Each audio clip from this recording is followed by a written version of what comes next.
The intersection of endurance sport, health, fitness, and life. Challenging conventional ideas and empowering people with the science of self-propelled motion. This is the Endurance Experience Podcast, hosted by Tony Rich. Tell us the scope of what you do, Mike. Well, I start the race, and I try to keep everybody calm because obviously after all the months of training, they're about ready to get in the water and embark on a 140-mile day. So, you know, the way I talk to them in the morning is very calming. I try to keep them relaxed and start the race on time so their day can continue in that kind of calm manner, as calm as it can be. And then throughout the day, if I see them at what we call a hot corner or halfway on the bike or halfway on the run, you know, I'm talking to them again, you know, keep going, keep moving. We will be there waiting for you at the finish line. And then obviously, Wendy, the finish line is where it all happens after the professionals come in around 3:30 all the way to that midnight hour of bringing everybody home and calling them an Ironman. It is an incredible sense of oneness. I call the finish line, it's coming through the front door of the world's living room, and you're being invited in with the family. I get emotional with this because I get to open the door and call them an Ironman. To hear Mike Reilly calling your name, it's really a special thing that I carry with me every day. What Mike Reilly has brought to our sport is he changed the finish line. It's just a line on the ground, but it means so much more, and it means so much more because of Mike Reilly. When I finally got to the finish line, and he's standing there with my mom and my sister, and he's going, "Andy Reilly, you are Ironman!" I got that feeling that like all those other people got that I couldn't quite grasp, you know, that they said, you know, your dad called me an Ironman. I got to have like my Mike Reilly, you know, moment. When the athlete comes in, we're together. And that togetherness is so doggone powerful. And it's gold, absolute gold. My name is Mike Reilly. They call me the voice of Ironman. Mike Reilly, the official voice of Ironman worldwide, and a member of the IRONMAN Hall of Fame, the USA Triathlon Hall of Fame, and the Running USA Hall of Champions, and he's the only person to have been inducted into all three of those organizations. He's done on-site announcing and television coverage for over 1,000 other triathlon and running events in 10 countries. Last year marked his 30th appearance in a row as announcer of the Ironman World Championship in Kona, Hawaii. He's called over 180 Ironman races around the world altogether, and his iconic call of "You are an Ironman" has been heard by over 350,000 Ironman finishers. Whether you're an Ironman planning to do one, or even if you're not, this podcast will be very interesting. And if you're listening and you don't actually know about Ironman, there may be some folks out there, and we have a very broad cross-section of people that listen to this podcast. But if you don't know, the Ironman started in 1978 with John and Judy Collins, the co-creators. And the term Ironman developed as a gender-neutral term, so men and women are called Ironman finishers. It has really exploded in popularity in the last couple of decades. It is a 2.4-mile swim, followed by a 112-mile bike, followed by a 26.2 marathon. It is considered the world's toughest endurance event. Racers have a maximum of 17 hours to try to finish it, and that means they need to make it to the finish line by midnight. Now, anyone just about anywhere on the planet can do an Ironman in various locations. So, with Mike, we talk about life amidst COVID-19, how he's holding up his family amidst the cancellation of events, and I get Mike's perspective on how Ironman events, particularly related to his announcing responsibilities, may change in the immediate post-COVID-19 world when racing returns. We talk about the growth and popularity of Ironman racing over the last couple of decades, and I get his perspective on what drove the interest. And we talk about his book. I have a signed copy of his book, Finding My Voice. We talk about all that went into that and what was the message he wanted to convey with that book. And we talk about, his origin story and how he started, and also the phrase, "You are an Ironman," and how that came about. We get into some of his most memorable moments as an announcer, and particularly some of the outstanding age group and pro finishes. And I wanted to get his perspective on whether or not he thinks the Ironman World Championship is still a race that is open for the common person to compete in as the co-creators intended. That's one of the most frequently asked questions that I get from people. And so this conversation was a great full circle for me. And many of you know I started with Ironman preparation very early in the 2000s and finished several of them. Went on to build a business and a training and coaching company to help athletes do the same exact thing. Did indoor Ironman and even went on to hold a Guinness World Record in the indoor Ironman. So it was great, full circle, and an opportunity to sit down and talk to the voice of Ironman himself, Mike Reilly. So more to say in my afterwards after you listen to the podcast. So without further delay, I give you Mike Reilly.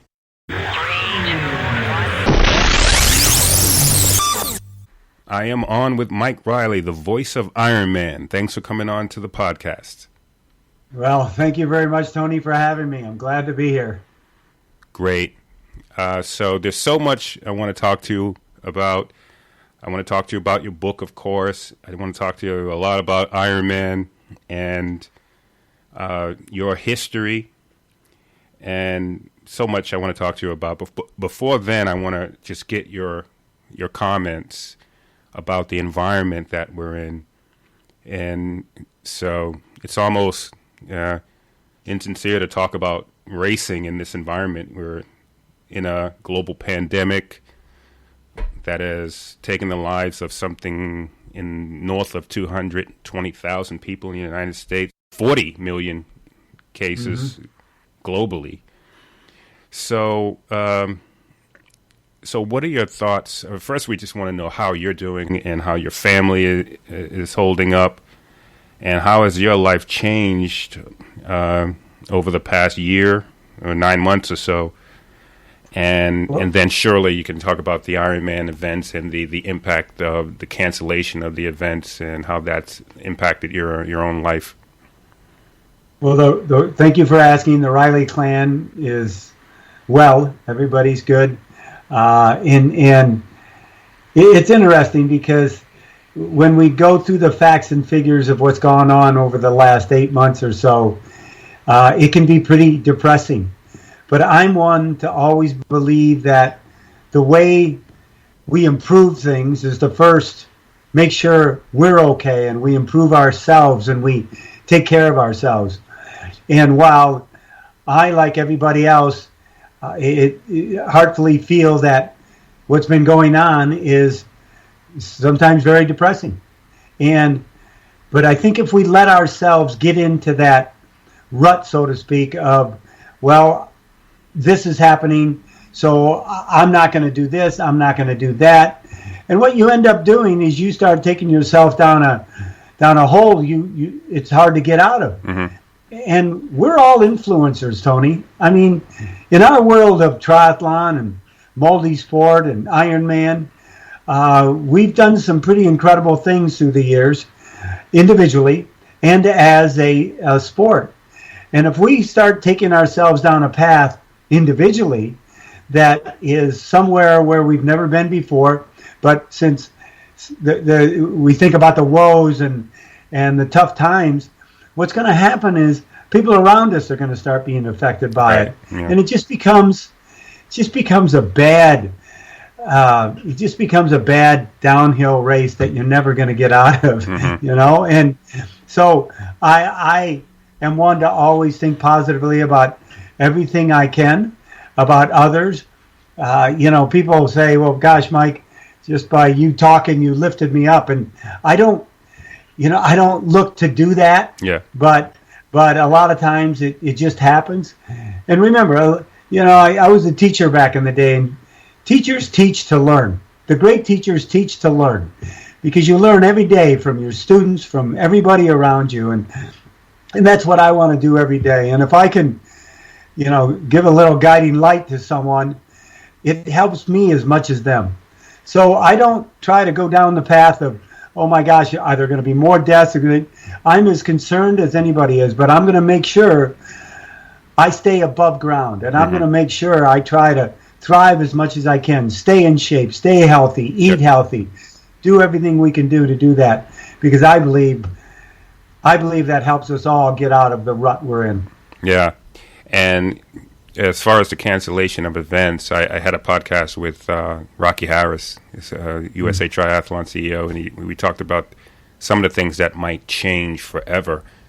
What do you think about this? Are there things about the Ironman races that you think are going to change forever? I mean, Ironman is so iconic for its spectators, its people coming across finish lines at midnight, the midnight finishers. People come out to watch the midnight finishers, which is an amazing thing.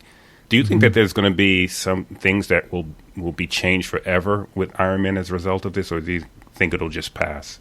I can't say forever. Forever's a long time. Yeah. I would, the way I feel about it, 2021 is going to be a very guarded year. I put a post out the other day. It's going to be different. Things are going to be different at the events, whether it's an Ironman event, an Olympic distance, a sprint triathlon. They're going to be different than what you're used to, but that's okay. We're a pretty tough lot. We're going to adjust to it. Whether it's going to be forever, I just can't say. Yeah. But I do know one thing for sure. The swim, bike, and run, when you do that on an individual basis, you are doing it for you and your family and friends. And you're still going to be able to do that. You're still going to be able to shine coming through a finish line. If there's not the thousands of people there that have been there in the past, but you get to hear those 4 words you want to hear, or somebody else tells you congratulations or whatever it may be, you still finished what you started. You set out and set a goal, and you did it. So in the simplest forms, it's going to be the same. Sure, what's surrounding us, Tony, could be a lot different for a while. Whether it's all of next year and into 2022, and then it's all back to normal, I don't know. That would be my wish. Yeah. I, like you, love that midnight hour, no matter where I'm at in the world, and seeing the crowd and bringing those final finishers in to the roar of everybody. Yeah. I just hope that roar comes back. Yeah, those are the special moments, and you know, even doing one, I always come back to see those midnight finishers, and all those people are out there as if it was 3:00 in the afternoon, shouting and yelling. It's incredible, and we hope we can get back to that with Ironman. But like you said, 2021 may be a little different.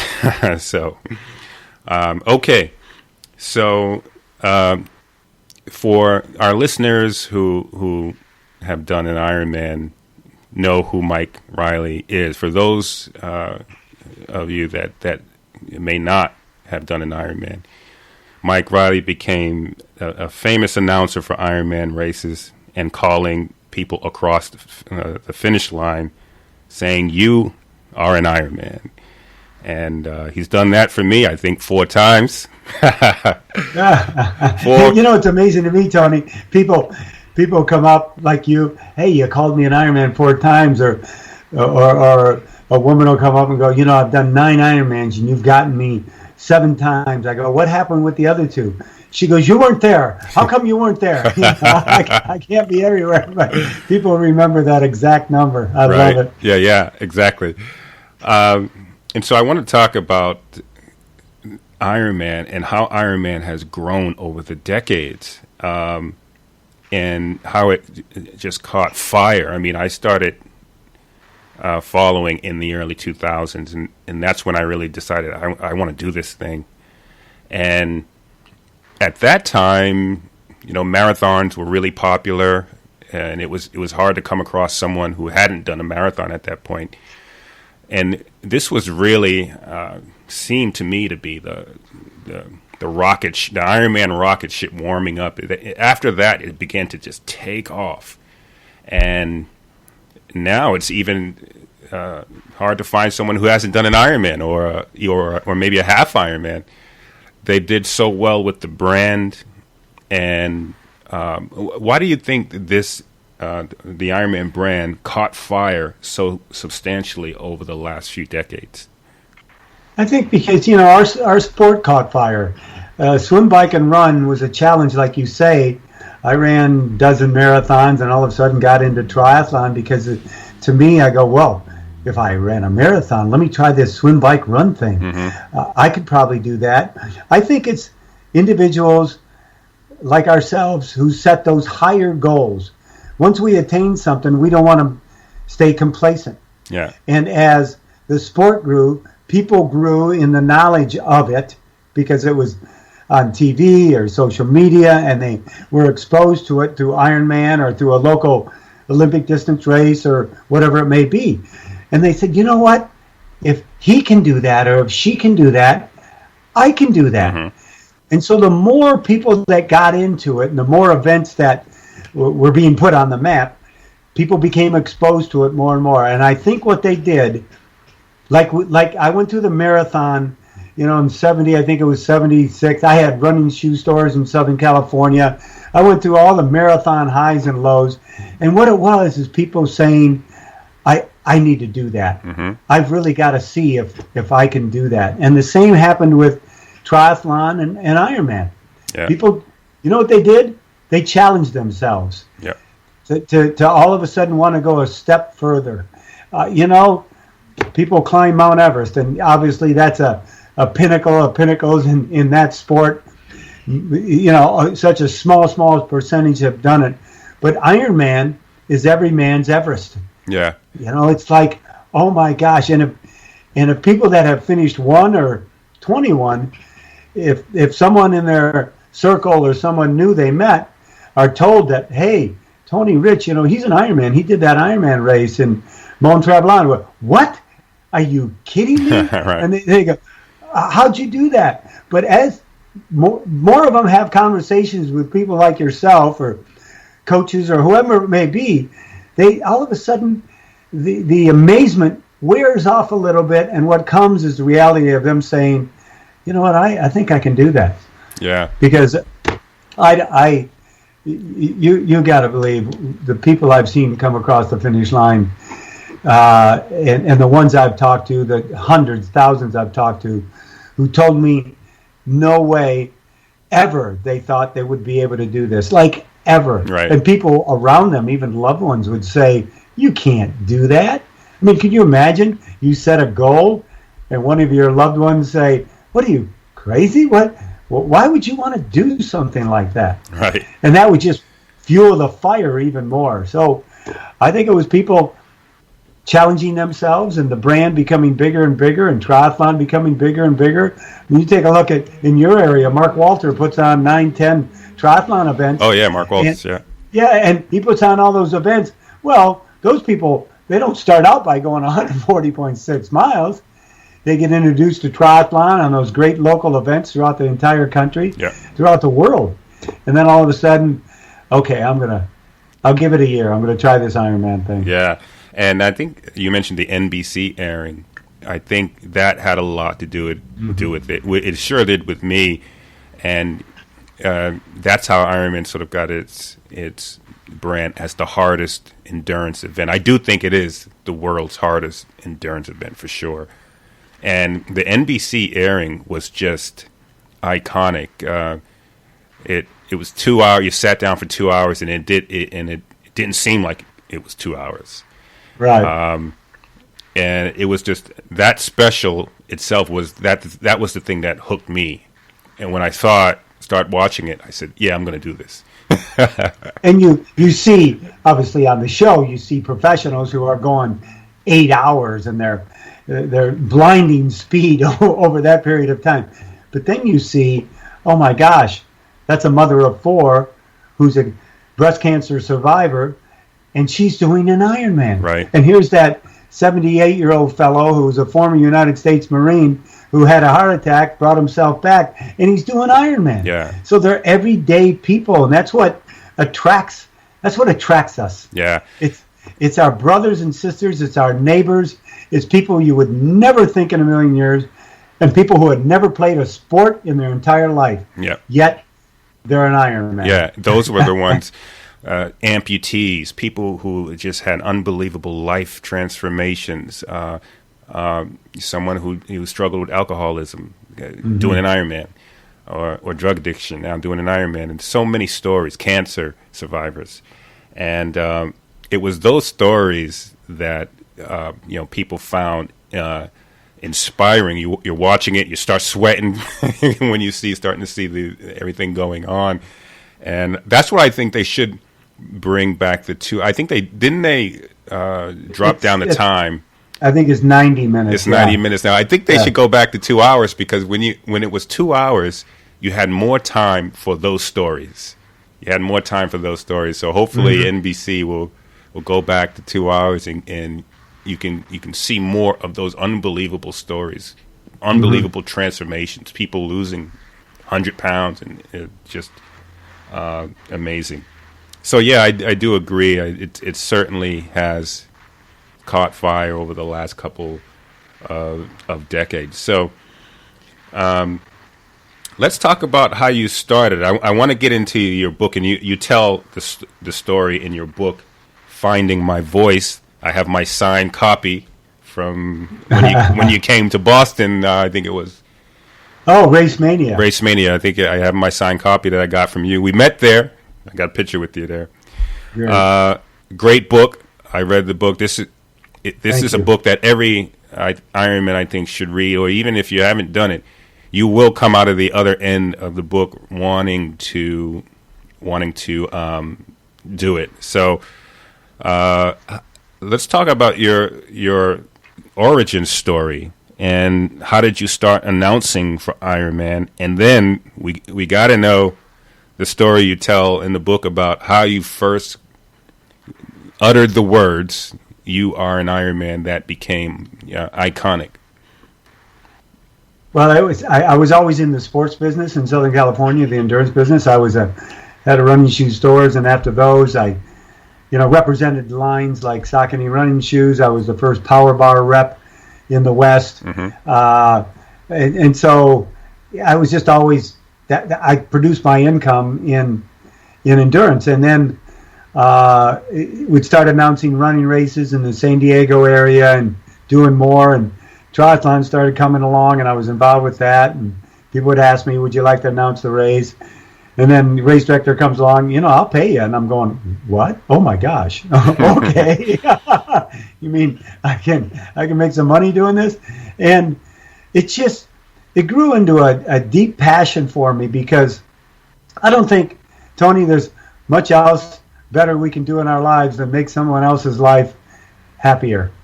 And I get to do that. I get to see the expressions on people's faces when I simply just call out their name and where they're from. It could be a 10K race back in the day, and that's what got me turned on. I go, wow, that is cool. If I'm finishing this race and I'd like somebody to call my name and say, hey, congratulations, well done, great job. Because you like to be rewarded in those moments when you're at a finish line. You get done with a work project, you like to be rewarded. You get done with, you create a great relationship, you want to be rewarded. And I had the opportunity to do that with my voice, with talking to people. And I was just thinking of it as me having a one-on-one conversation with that finisher, and which I really was, because I didn't think about, oh my gosh, there's, 100, 200 people out there listening to me. I'm a little nervous. I never thought about that. It was just a one-on-one conversation with that finisher. Then as things grew and I got into the Ironman world and triathlon, heavy duty, man, the crowd started growing. And I would have to pull myself back and go, you know what? It's about them. Mm-hmm. The word I and me should never come out of my mouth 17 hours on a race day at an Ironman. Thus, that would take away something from them. And they are everything. It's all about the event, the athletes, and our sponsors who help fund everything. And that's what it's about. But athletes, to me, are number one. And so I always felt it was an honor to be able to be at a finish line, and I still do, to be able to call somebody's name and tell them those words they want to hear. And Tony, it took a while. It was probably, and I said it in the book, 15 years ago or so, I started really realizing that it wasn't just the words of me saying congratulations with you are an Ironman. It was about them coming to a point in their life they never thought was going to happen. Right. And them coming to a point on that race day, which was the finish line, and hearing it was all about them. Congratulations, you did it. And they became and become a different person right there in front of our eyes. After training for years, some people decades to even get to a Ironman start line. And yet when they come across, they know there's somebody else, somebody better. Yeah. And, I, along with a lot of people in the business, get to witness that at the finish line. And when you come back to a finish line, which you have for those midnight, the last 2 hours, you witness stuff, you go, are you kidding me?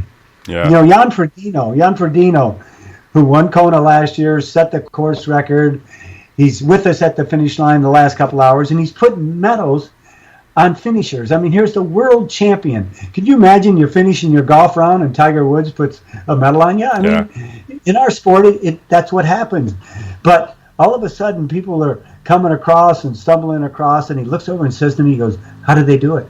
I go, what are you talking about? What do you mean, how do they do it? How do they stay out there for 16 and a half hours? I could never stay out there. How do they do that? He was in awe of those finishers who push themselves through 16 and a half hours of movement. Yeah. The world champion. So that's what our sport is and what it does. So to be able to be at that finish line and call out their name and tell them what they are is probably the highest honor I'll ever have in my life. Yeah. I mean, and you do go through not only a physical transformation, but you do go through a psychological transformation. So the Ironman mantra, everything is, nothing is impossible. You're empowered to surmount any obstacle, go through it, go over it, go burrow under it. Nothing can stop me. I can do it.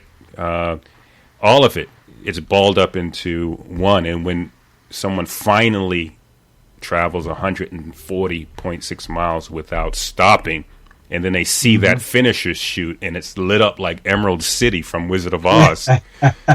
It's unbelievable. And then they get to you, and then you say those words. It's just, and many of them, many people, try to get that on video.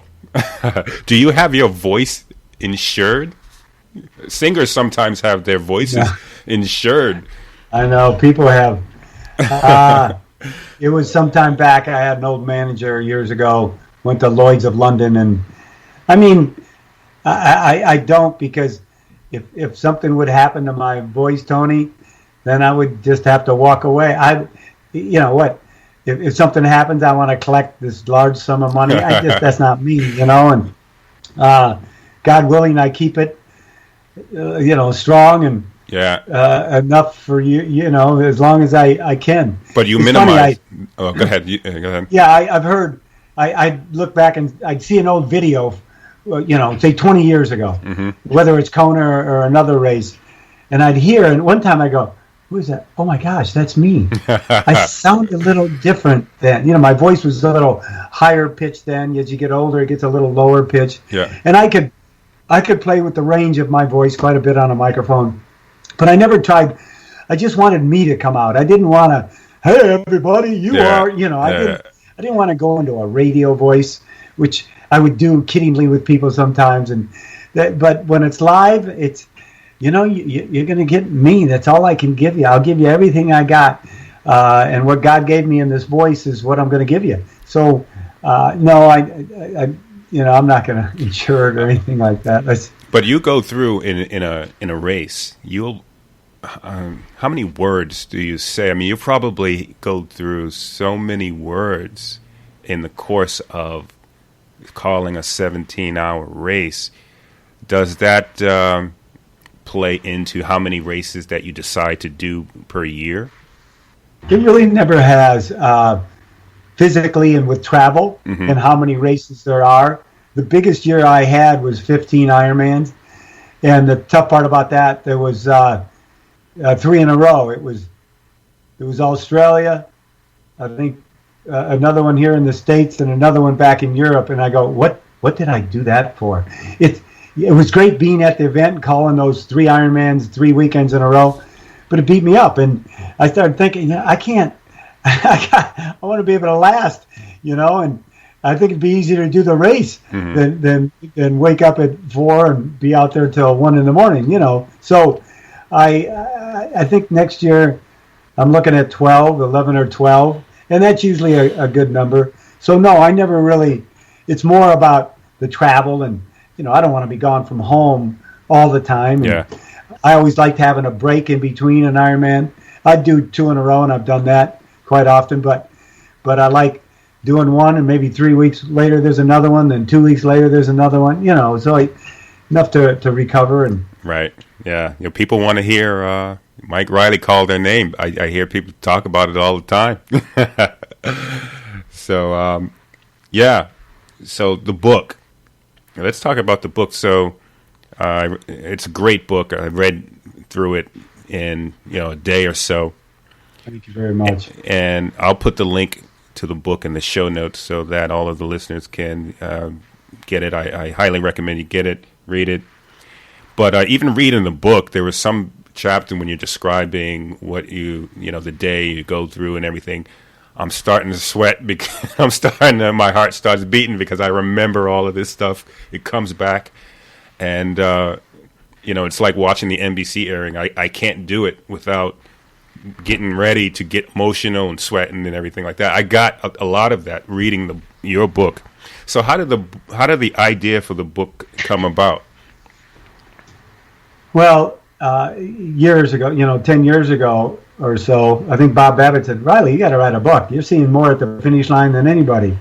I go, I know, and I keep a journal with every race of things that happened, or even the weather, or if it rained all day, I go, oh my gosh, it was a tough day on everybody. And I've always been enamored with the stories. So when I receive the bios of everybody for the race, I read through them. And as years went on, I go, maybe I will write something. So I started writing a lot of stuff down. But then it came down to time of, am I going to do this? And, about 3 years ago, I was in Lake Placid, and I was talking to a friend, and he said, didn't you get that book done? Because I told him the year before I was going to do it. And I thought, no, I haven't. And I walked away thinking, geez, Reilly, get your butt in gear. If you're going to do this, don't be telling people you're going to do it. Go out and do it and get it done.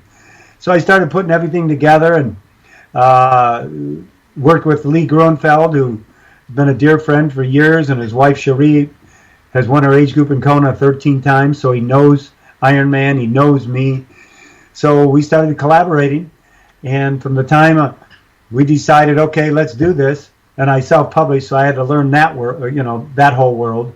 And my son Andy guided me through that and learned as much as he could, and we did well with it. So it took about 4 months, 7 days a week, late nights and the tough part, the biggest reason I wrote the book, I thought it'd be selfish of me not to share, not my world. I didn't want it to be about me. Obviously I did go a little bit about what the day's like. I wanted to be able to share the stories that inspired me, inspired others, and even some that were on the NBC show. But I gave it my perspective, how I saw that person through my eyes, what I felt, and what I believe we should take away. The thing I didn't want to do with the book is preach or try to teach a lesson.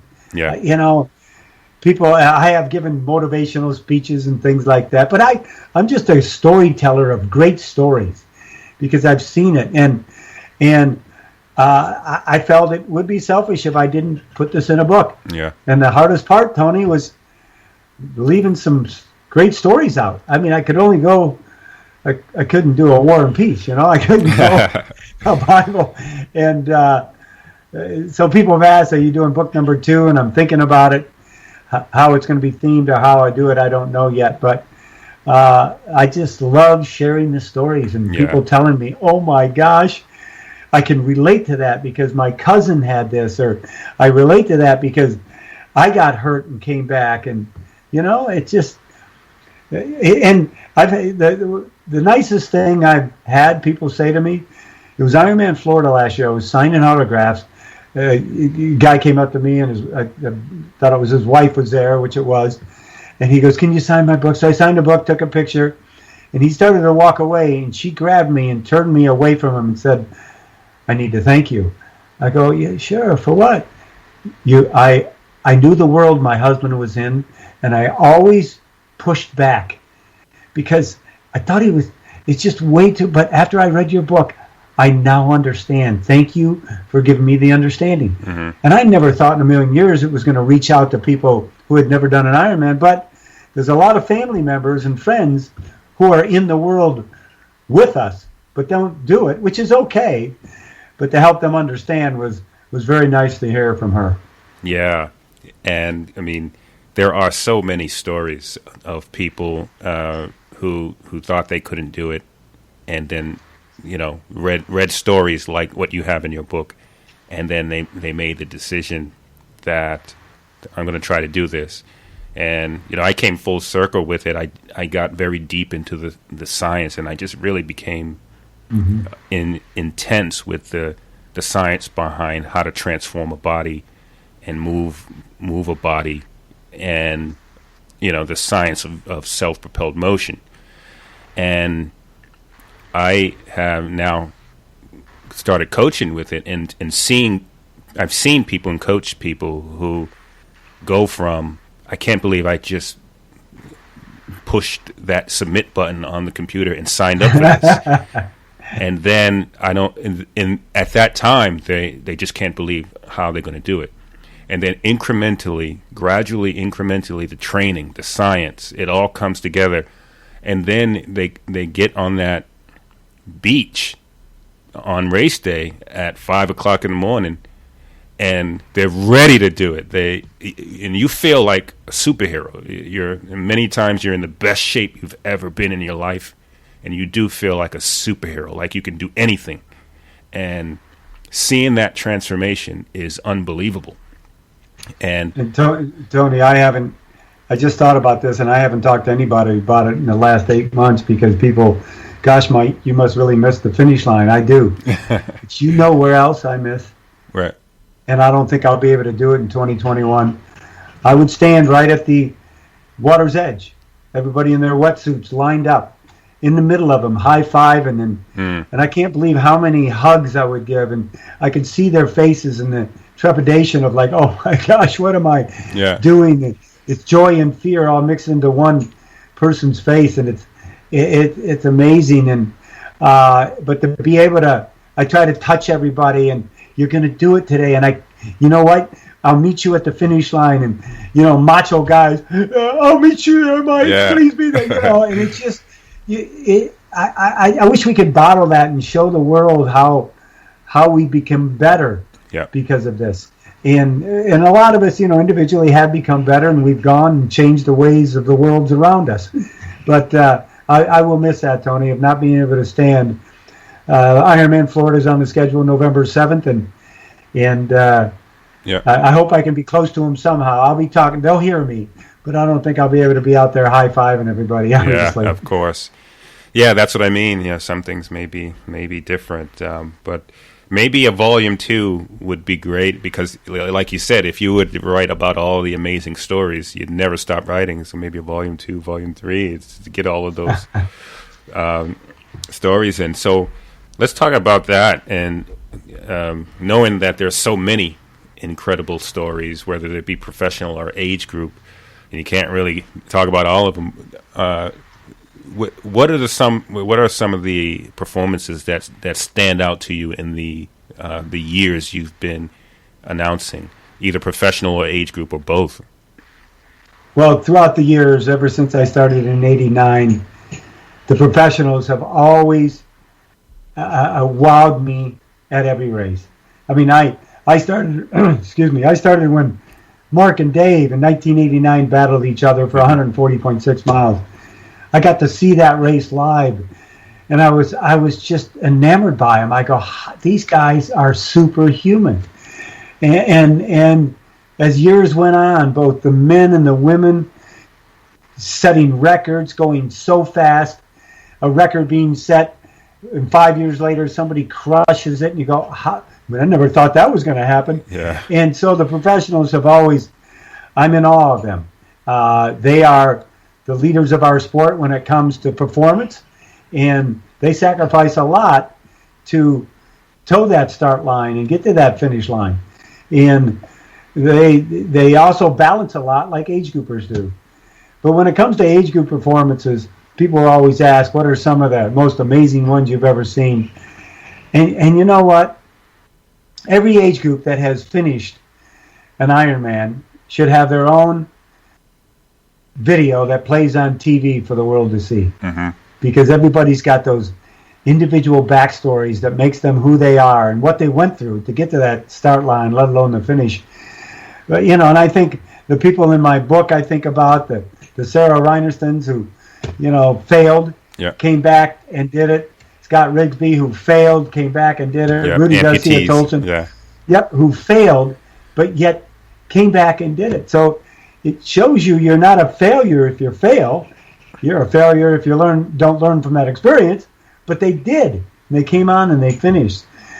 So there are so many stories that touch the soul, and that's why I want to give that person everything I can give them when I call them into the finish line, because I may not know so many. I don't know their backstory. Mm-hmm. They're not public about it, or something could have happened in their life so traumatic they didn't want to talk about it. But when we bring them into a finish line, it kind of washes a lot of that bad stuff away in their life. Yeah. So it's hard to pinpoint the greatest stories there are, because there's, doggone it, I've been doing it 30-some years. There's so many. Well, when people talk about, I'll never do that, I can't do that, I tell them about people like Sarah Reinerson, amputees who have done it, but also people like Sister Madonna Buder, and people who were in their 80s and have come across the finish line, and so these are some of the stories that that motivate people to say to themselves, well, if they can do it, well, then I can do it, right? I'm a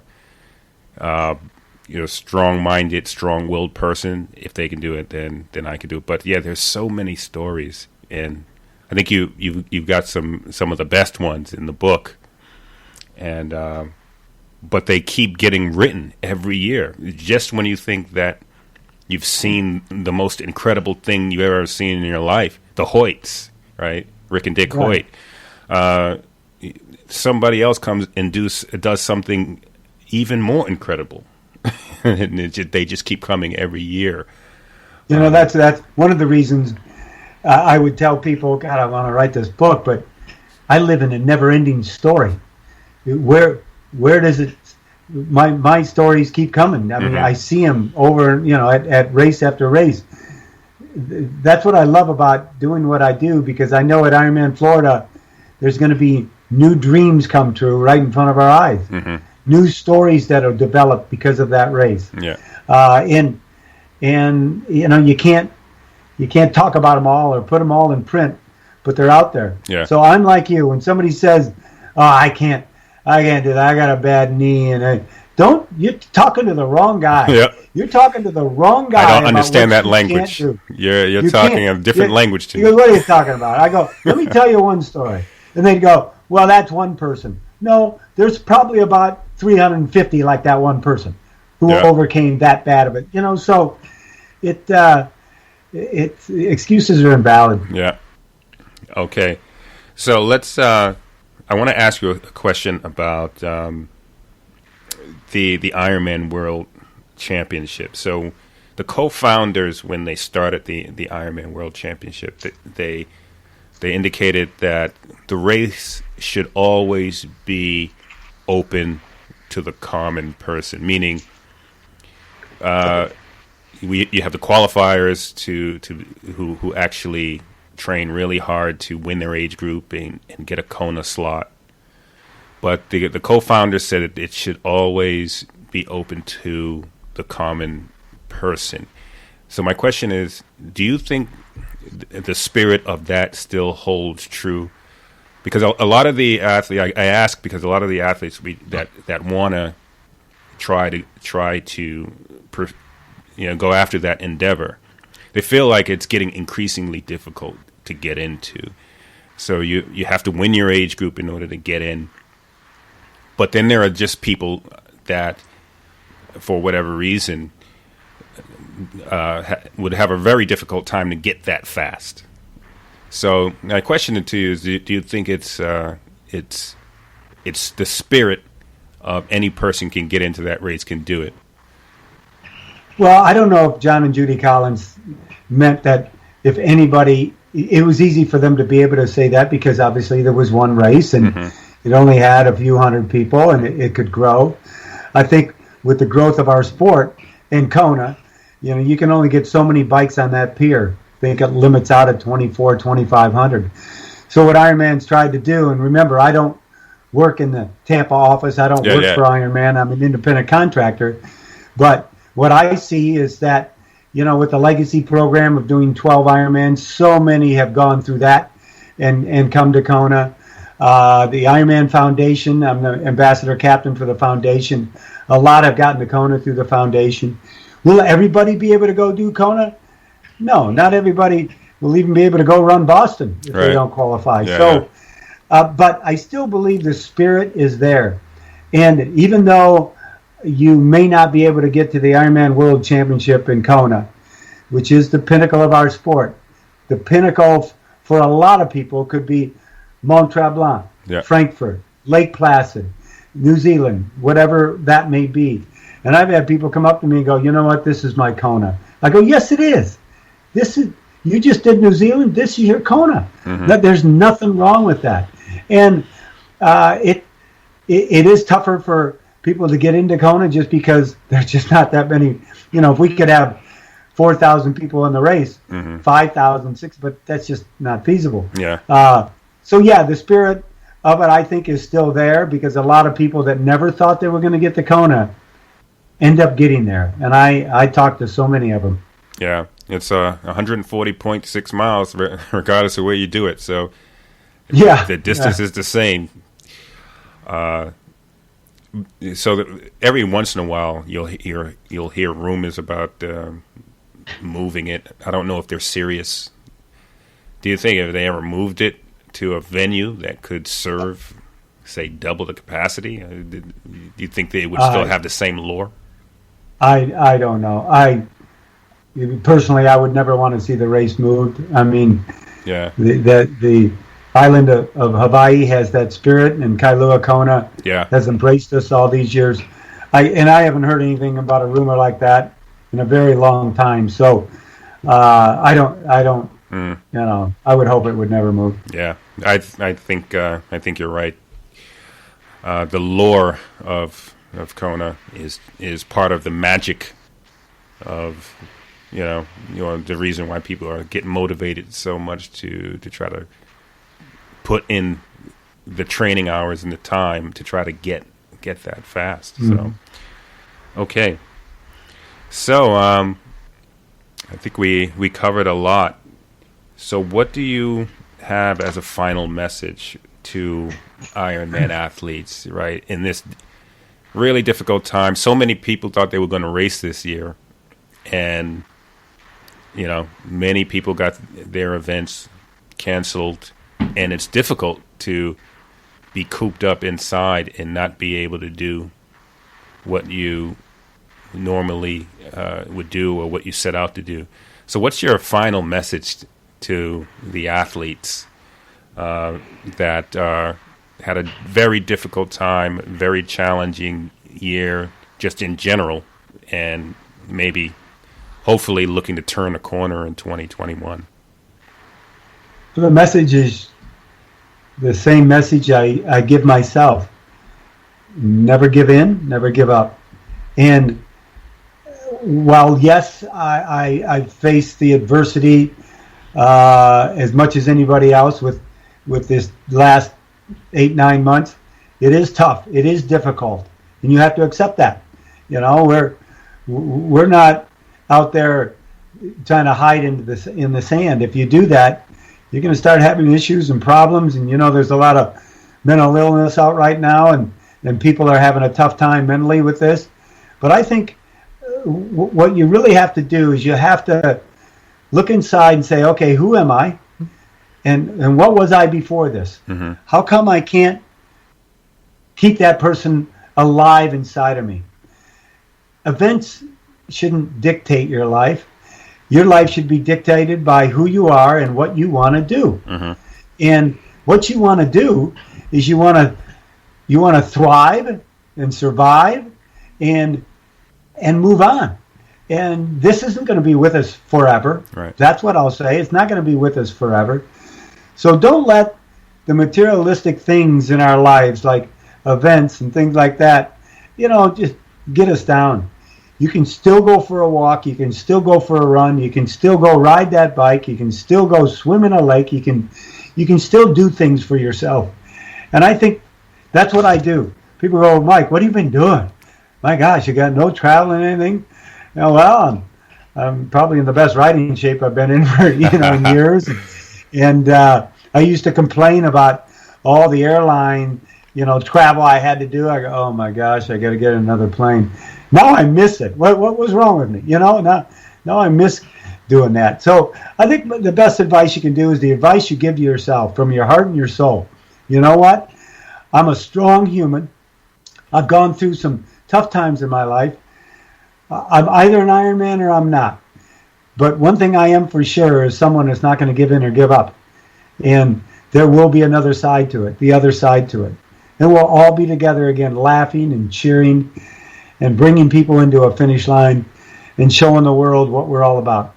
And more will come into our sport. I think running and triathlon are going to grow like crazy. I mean, I just can't believe the people riding bikes right now and how many are running in my neighborhood who I've never seen do that before. Mm-hmm. I hope they keep it up. And, it's funny. The reason they're doing that is to stay mentally sane, to stay physically fit, because they're going through a tough time. Yeah. But what they should know is when times get easier and better, that's when you really have to keep doing that. Yeah.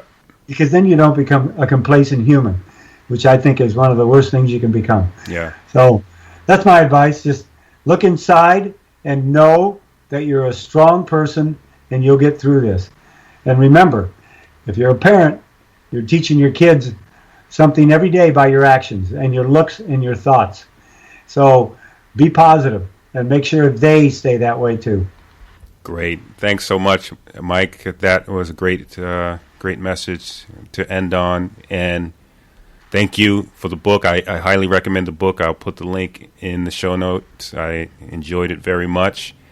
And thank you for calling my name out 4 times the way you did.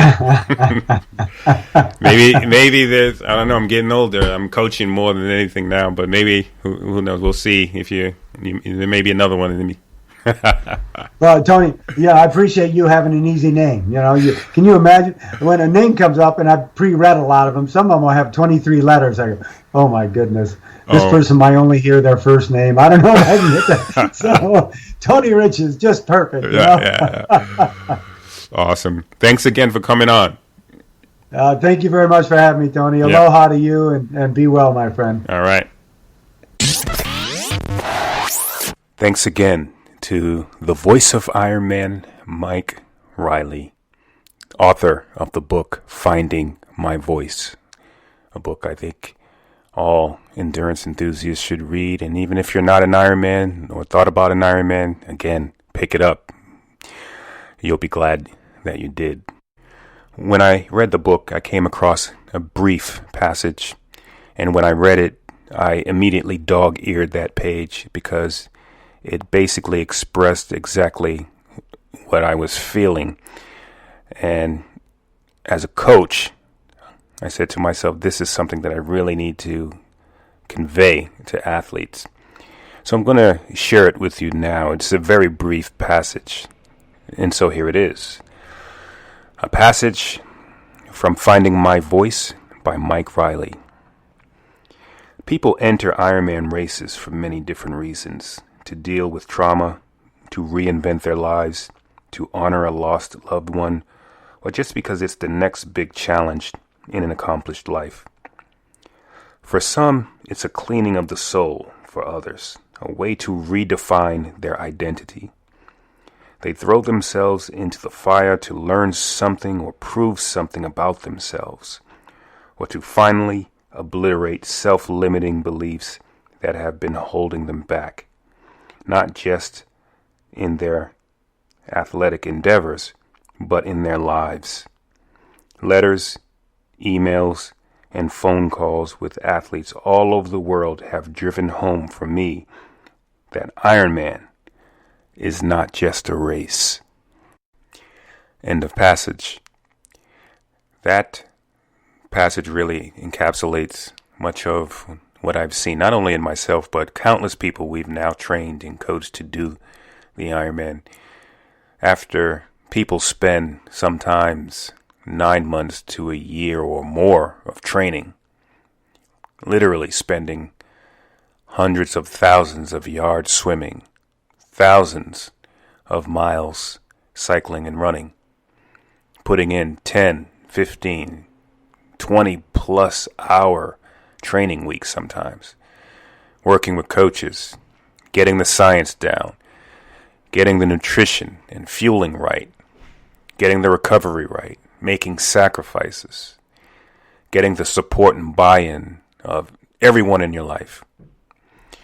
And when you finally cross what we call the endurance event horizon, and you stand on that beach at 5 in the morning looking out at the water, looking at the sun come up, ready to start the world's toughest endurance event and travel 140.6 miles on your own power without stopping. You will have gone through a physical and a psychological transformation. Your brain is often rewired, and not to mention you slay every demon you might be wrestling with. You often come out of the other end thinking about something differently or with new perspective on life, your mistakes, your objectives, your goals. And you will never, ever again say, I can't do something, or make excuses or scapegoats about anything. We share in a common belief that we are the ones that are empowered and in control to define our pathway in life, and no person of any walk of life will ever stop us. You damage us, the essence of us remains. We adapt and evolve and keep coming. We never surrender. And that is the spirit of the Ironman.